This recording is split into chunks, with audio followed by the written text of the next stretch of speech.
Corporate ജിഹാദ് പൊലിപ്പിക്കാൻ കൗമുദി. ജിഹാദ് കഥകൾ നിലച്ചിട്ടില്ല. Love ജിഹാദ്, ജനസംഖ്യാ ജിഹാദ് തുടങ്ങി അസംഖ്യം ഇനങ്ങളുടെ പട്ടികയിലേക്ക് ഇപ്പോൾ കോർപ്പറേറ്റ് ജിഹാദും. ഈ വിവാദം മഹാരാഷ്ട്രയിലെ നാസിക്കിൽ നിന്ന്.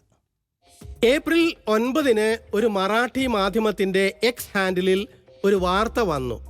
7 മുസ്ലിം ജീവനക്കാർക്കെതിരെ ഒരു കമ്പനിയിൽ ഉണ്ടായ പ്രണയച്ചതി, ബീഫ് തീറ്റിക്കൽ, പീഡനം തുടങ്ങിയ പരാതികളിൽ അറസ്റ്റ് നടന്ന വാർത്ത. അതിവേഗം വാർത്ത പടർന്നു. ടാറ്റ കൺസൾട്ടൻസി സർവീസസ് എന്ന TCSലെ BPOയിലാണ് സംഭവം. ഹിന്ദുത്വ വലതുപക്ഷ മാധ്യമങ്ങളിൽ അത് വികസിച്ചു വന്നു. നിർബന്ധിത മതപരിവർത്തനമടക്കം പുതിയ കുറ്റങ്ങൾ കണ്ടെത്തിക്കൊണ്ടിരുന്നു. NDTV, മോജോ സ്റ്റോറി തുടങ്ങിയ മാധ്യമങ്ങൾ തൊട്ട് തീവ്ര ഹിന്ദുത്വ പ്രചാരണ മാധ്യമങ്ങളിലൂടെ കടന്നപ്പോൾ ആ പുതിയ പേരും വീണു: കോർപ്പറേറ്റ് ജിഹാദ്. അതൊരു ആഖ്യാനമായി തിടം വെച്ചു. ഈ കൂട്ടരെ കമ്പനികളിൽ ജോലിക്കെടുത്താൽ കുഴപ്പമാണ്. കേരള സ്റ്റോറി തൊട്ട് ലാൻഡ് ജിഹാദ് വരെ നടത്തിയവർ ഇതാ കോർപ്പറേറ്റ് ജിഹാദിലും. മറാഠി പത്രങ്ങൾ മുതൽ മലയാള പത്രങ്ങൾ വരെ ഏകപക്ഷീയമായ പ്രചാരണങ്ങളുമായി ഇറങ്ങി. ഹിന്ദുത്വ ജിഹ്വകൾ സജീവമായി ഇറങ്ങിക്കളിച്ചു. മതപരിവർത്തനം, ലവ് ജിഹാദ്, കോർപ്പറേറ്റ് ജിഹാദ് തുടങ്ങിയ മുദ്രകൾ നാടാകെ പ്രചരിച്ചു. ഒരു ജീവനക്കാരൻ വിവാഹ വാഗ്ദാനം നൽകി ചതിച്ചു എന്ന് പറയുന്ന സംഭവമാണ് രാജ്യാന്തര ഗൂഢാലോചനയായി വാർത്തകളിൽ വികസിച്ചു വന്നത്. FIRകളിൽ പോലും പറയാത്ത മതപരിവർത്തന കഥകളും ഗൂഢാലോചന കഥകളും വിടർന്നത് ഒരു മുസ്ലിം പുരുഷനും ഹിന്ദു സ്ത്രീയും തമ്മിലുണ്ടായ അടുപ്പം ഇടക്കാലത്ത് തകർന്നുപോയ സംഭവത്തിൽ നിന്നാണ്. 2 പേർ തമ്മിലുള്ള പ്രശ്നം ഭീകര കഥയാക്കിയതിന് പിന്നിലെ ലക്ഷ്യമെന്താവും?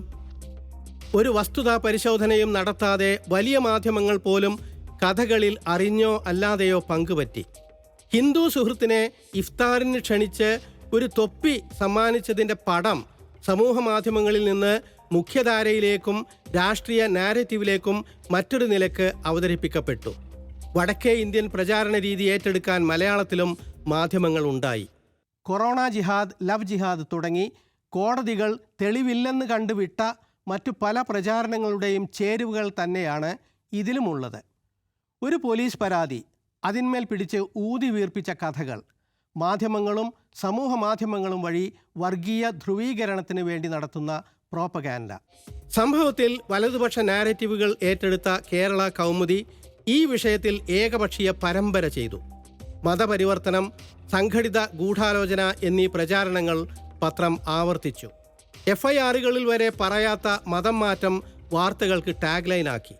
നിദ ഖാൻ എന്ന ജീവനക്കാരി മാസ്റ്റർ മൈൻഡാണ്, നിഗൂഢ ബന്ധങ്ങളുള്ളയാളാണ് എന്ന കെട്ടുകഥ ഏറ്റെടുത്ത് പരത്തി. ജീവനക്കാരുടെ പ്രത്യേക വാട്സപ്പ് ഗ്രൂപ്പ് ഗൂഢാലോചനയ്ക്ക് തെളിവാണെന്ന പരിഹാസ്യമായ വാദം ഏറ്റുപിടിച്ചു. കൗമുദി പരമ്പരയിലും റിപ്പോർട്ടുകളിലും മറ്റ് വ്യാജങ്ങളും ആവർത്തിക്കുന്നുണ്ട്. മതം മാറ്റ കേസ് എന്ന പ്രയോഗം തന്നെ FIRകളിൽ ഇല്ലാത്തതാണ്. നിദ ഖാൻ ഒളിവിലാണെന്ന പ്രചാരം വ്യാജമാണെന്ന് കുടുംബം വ്യക്തമാക്കിയതാണ്. മതവികാരം വ്രണപ്പെടുത്തൽ, ചതി തുടങ്ങിയ കുറ്റാരോപണങ്ങൾക്കപ്പുറം ഡൽഹി സ്ഫോടനക്കേസ് പ്രതിയോട് നിദക്ക് ബന്ധമെന്ന അഭ്യൂഹം വരെ പരത്തി. പോലീസിന് തെളിവൊന്നും കിട്ടിയില്ലെന്ന് കൗമുദി തന്നെ സമ്മതിക്കുമ്പോഴും അതുപയോഗിച്ച് പ്രോപ്പഗാൻഡ കൊഴുപ്പിക്കുന്നു. ആരോപണങ്ങളിൽ പെടാത്ത മതം മാറ്റവും പത്രം പ്രചരിപ്പിക്കുന്നു. പ്രാഥമികമായ വസ്തുക്കൾ പോലും തെറ്റിച്ചാണ് റിപ്പോർട്ടിലുള്ളത്. നിദ HR വകുപ്പിൽ അസിസ്റ്റന്റ് ജനറൽ മാനേജർ ആണെന്ന് പത്രം. TCSന്റെ CEO കൃതി വാസൻ ഉൾപ്പെടെ ഇത് നിഷേധിച്ചതാണ്. നിദ HR മേധാവിയല്ല. അശ്വിനി ചൈനാനിയാണ് HR മേധാവി. നിദ വെറുമൊരു പ്രോസസ് അസോസിയേറ്റ് ആണ്, ഒരു ടെലികോളർ, നിയമനങ്ങളിൽ ഒരു പങ്കുമില്ലാത്ത കീഴ് ജീവനക്കാരി. സാങ്കല്പിക ചിത്രങ്ങളും പൊടിപ്പും തൊങ്ങലും വെച്ച കഥകളും സമൂഹത്തിൽ സ്പർദ്ധയുണ്ടാക്കുന്ന പ്രചാരണങ്ങളും വർഗീയ മുതലെടുപ്പിന് പാകത്തിലുള്ള ഊഹങ്ങളുമെല്ലാം പത്രം ഇറക്കി. മുഖപ്രസംഗത്തിൽ പോലും വസ്തുതാവിരുദ്ധമായ പ്രചാരണ ഘോഷയാത്ര. നിർബന്ധിത മതം മാറ്റ നീക്കം എന്ന വ്യാജം അതിൽ കാണാം. ആസൂത്രിതവും സംഘടിതവുമായ ഭീകര പദ്ധതിയെന്ന് കാണാം.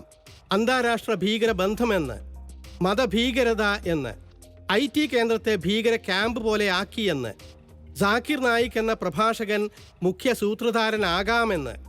TCSൽ ഇതിന് ഒത്താശ ചെയ്തത് HR മേധാവി നിദ ഖാനാണെന്ന്, അവർ ഒളിവിലാണെന്ന്. ഊഹങ്ങളും വ്യാജങ്ങളും കോർത്തുവെച്ചുണ്ടാക്കുന്ന കെട്ടുകഥകൾ അപസർപ്പക സിനിമയാക്കാറുണ്ട്.